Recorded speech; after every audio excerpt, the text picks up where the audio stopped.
Okay, last video we added some variation to the text with color, different fonts, indentation, bolds. We can also do italics. So I could highlight my title and come down here in the properties section under HTML and make it italic if I wanted to. Don't have to, but that's a choice I can make. Okay, I can preview this. And it looks a little bit easier to read. We can make out the different distinctions between different sections. See the indentation, color changes, so it's a lot more pleasing to read. Now I'm going to add some images. We'll add some images within the text, and we'll add a background, overall background image. And for background images, you quite often find some good textures online that you can use. If you put in any word, cardboard, plaster, metal, anything, and then the word texture after it and do a search, usually comes up with some textures that are made specifically for web design or for photography, graphic design. I did the cardboard texture for mine.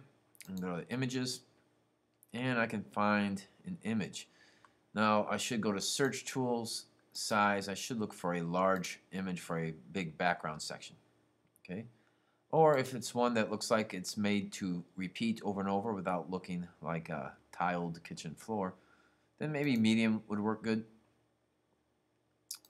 But larger or medium. Now if I click on an image, I don't want to take this image right here. That's a thumbnail. It's a tiny thumbnail. I should not click and drag those. I click on the image I want. The image should be either really light or really dark, or you could adjust it in Photoshop if you know how. The reason I would want it really light so the dark text would show up, or if I had a really dark image, then I could change my font color, make that lighter. Alright, once I find an image I like, I should say view image, and that'll give me my original image. Then I can right click and save the image into my folder, or click and drag it, right, that JPEG or whatever, right into my images folder for my website. Alright, so once again I go to the search tools. I could say medium or large, depending on what I want the image for. Find one I like, view the image, and there's my original image. And I can right click, save image as, and save it into my folder, or just click the image and drag it right into my folder here. Alright, so let's go back here and add a background image. And here's how we do that. Through the properties window at the bottom, or on HTML, we click this page properties button here. If you don't see the page properties button, sometimes you have to click this little triangle here to drop down that and click on that page properties. There's a CSS. For this project, we're going to do the appearance HTML. Appearance HTML. This is where I find my background image here. There's my background image, and just say open, and it should appear in the background. Once I can hit apply to take a look at it. Yeah, it looks pretty good. I could also do a background color. If I didn't want an image, I could just do a solid background color instead. I could also change my default text color here. So if my background color, my background image is dark, I could change my default paragraph text to a light color. My link colors are that 1994 blue. I can change my link color here, and maybe I want a nice toxic icky green. I think that might be good. And apply a little bit darker. Even a little darker still, I think I'll go. Apply, that shows me a preview, not too bad. And I can also do a margin. That will, see my text is a little too close to the edge of the web page here. I can move that in so it's easier to read. I'm going to do a pretty big margin of, say, 50.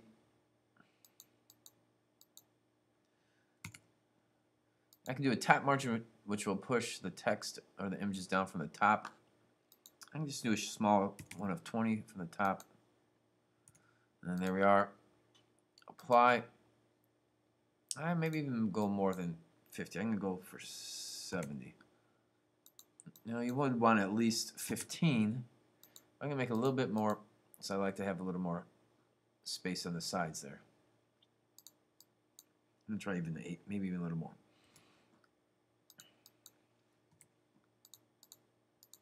There we are. That'll make things a little easier to read. Okay, so the background image looks pretty nice. Gives it sort of that old, worn out look.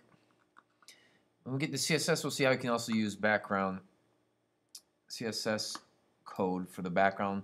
So it looks like a textured image, but it's mostly just code, and it'll be a little faster to load. That's okay. This is okay for what we're doing for this site. All right, what if I want to add a couple more images? Well, I'm going to click to the left of my title. I'm going to hit return, and I'm going to arrow up. I want to put some images right up here. There's a couple ways I can insert images.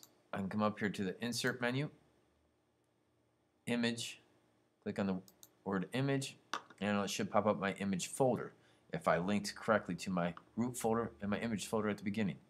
And I'm going to put my zombie picture of George Washington there.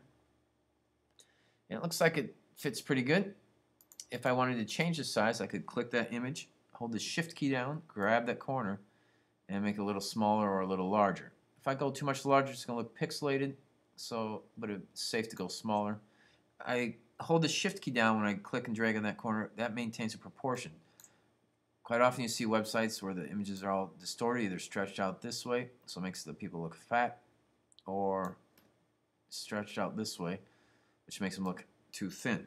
Well, let me undo that. To undo something in Dreamweaver, Command Z, or Control Z on a PC.